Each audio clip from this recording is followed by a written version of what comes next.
morning. So today we're going to learn how to multiply monomials. So I have a few do now questions for you to try before we begin our lesson. So pause this video, take a second, and complete these. Alright, so if we take a look at do now question number 1, we needed to express the following in simplest exponential form. So we have 3 to the 4th times 3 to the 5th. Remember, when we're multiplying and it has the same base, we keep that base at 3 and we add our exponents or our powers. So we have 3 to the 4 plus 5, which gave us 3 to the 9th. The same thing for number 2. We have c to the 2nd times c to the 7th. We need to add our exponents and keep that base as c. So that becomes c to the 2 plus 7 or c to the 9th. Then number 3, we have x squared times x. Remember, there's an invisible exponent of 1 there times x to the 3rd. We're multiplying, we keep that base of x, and we add all of our exponents. So it's x to the 2 plus 1 plus 3, or x to the 6th power. So if you recall just how we solved all these, when we multiply, what we need to do is add our powers.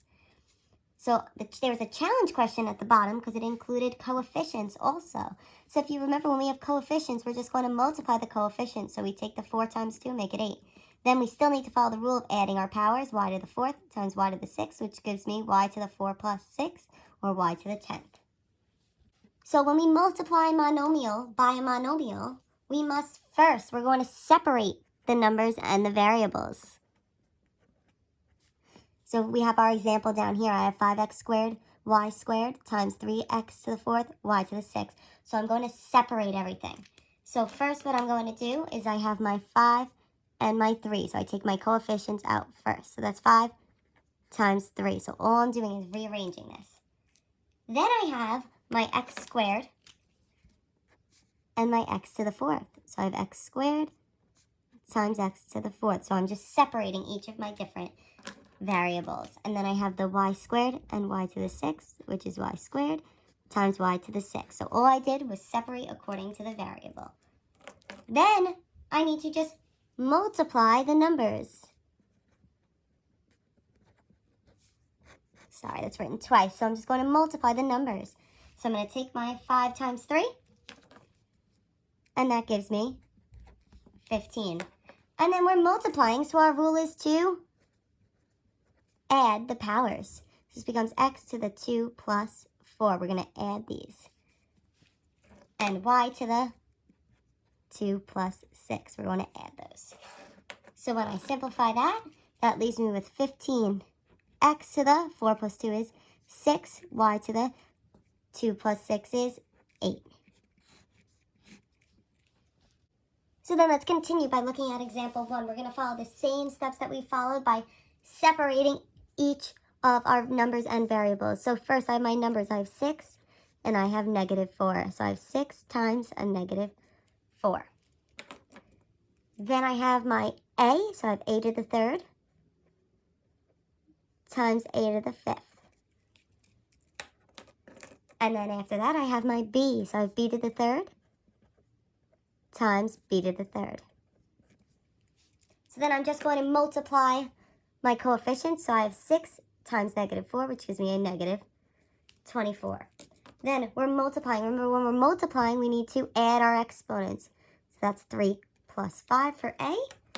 And then I have b to the 3 plus 3. So then when I simplify, I get negative 24. A to the 5 plus 3 gives me 8. B to the 3 plus 3 is 6 power.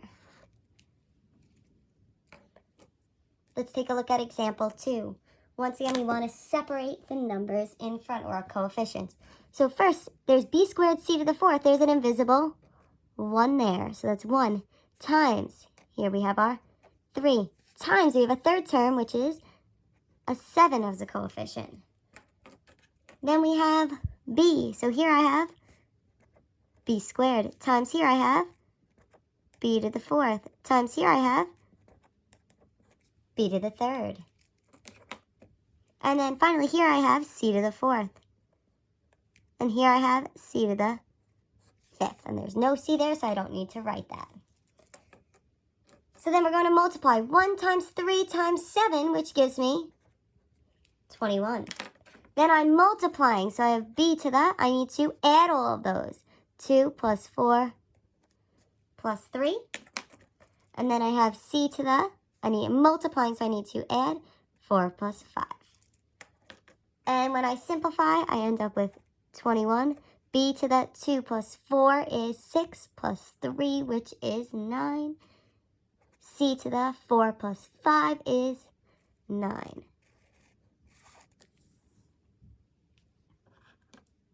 All right, so now let's look at question number 3. So for question number 3, we're going to follow the same steps. So first we're going to separate. So first I have 8 times 2. And then I have my x's, so I have x to the negative second times x to the fifth. I have y to the seventh times y to the negative first.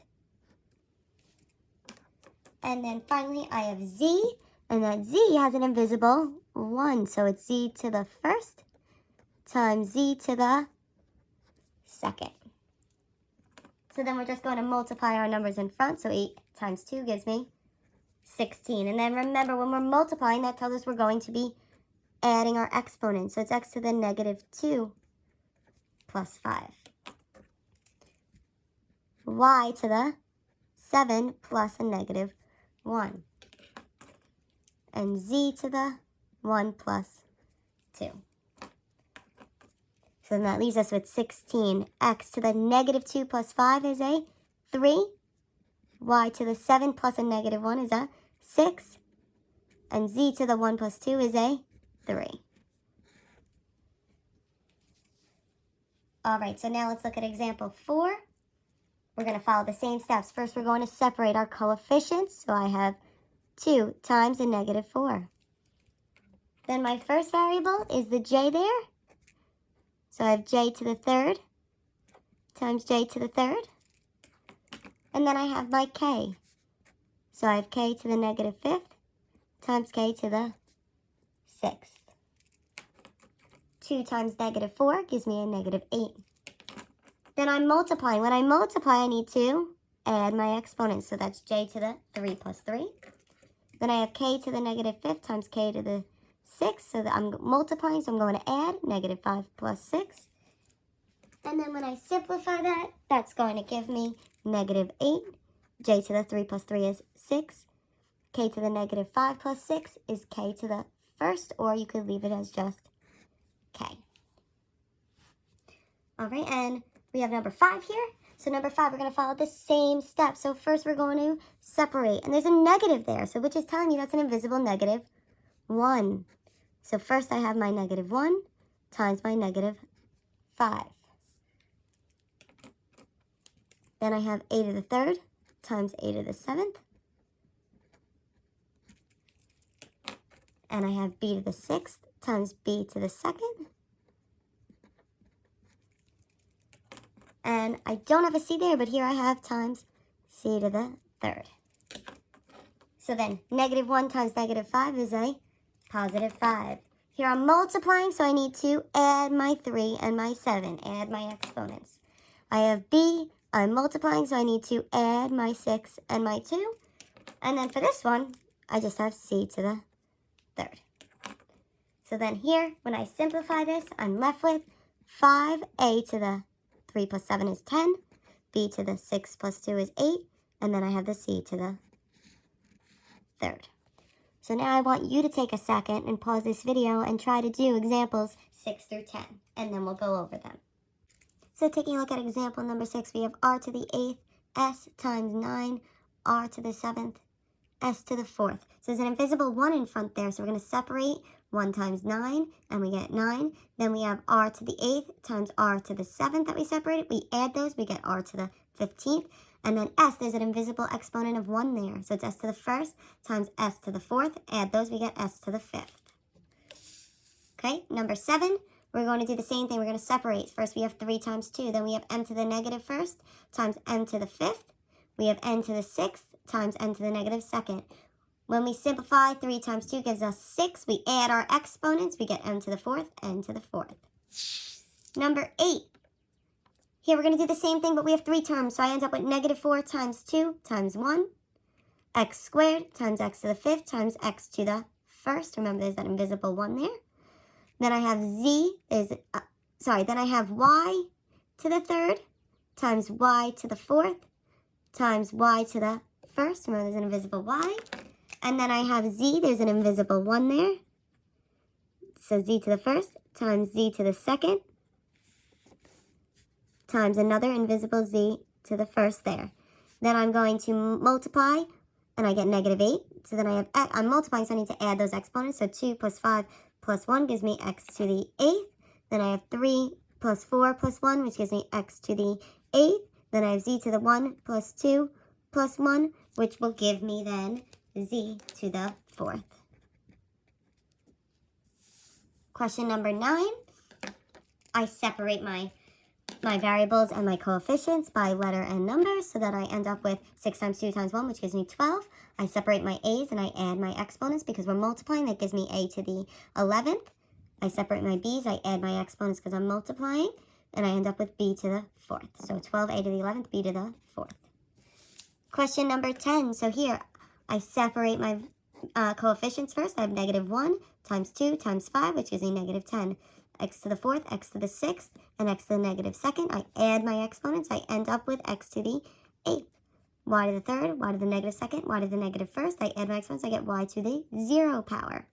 Z to the negative 2nd and z to the 9th. I add my exponents. I get z to the 7th. So something that's a little bit different about this question is here we have a y to the 0. And y to the 0 means there are no y's there. So technically you don't even need to write that. You end up with negative 10, x to the 8th, z to the 7th without that y there. If you have any questions, please comment on this video.